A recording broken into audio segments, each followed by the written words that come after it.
kuzatuvchilar, 1997-yil tug'ilgan patsiyentimizda chap oyog'ida varikoz kasalligi bir necha yillardan beri rivojlangan ekan.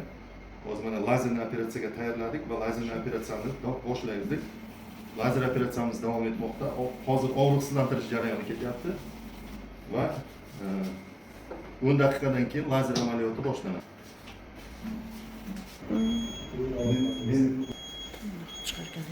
Kuzatuvchilar, mana hozir UZI nazorati ostida lazer jarayoni ketyapti. Ya'ni chap oyoqdagi katta teri osti venasi mana lazer yordamida yopilyapti. Kuydirilib, ichidan yopib chiqiladi. Umuman og'riqsiz jarayon kechadi. Mana bemorimiz tinch yotibdi. Hech qanaqa og'riq sezayotgani yo'q.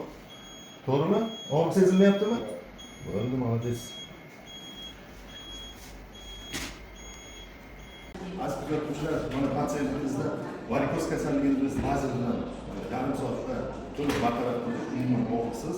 Hozir mana bemorimiz operatsiyadan keyin bemorlar chiqib, hozir yarim soat klinikani ichida yuradi va shundan keyin biz uyga javob beramiz. Qanday? Yaxshimi?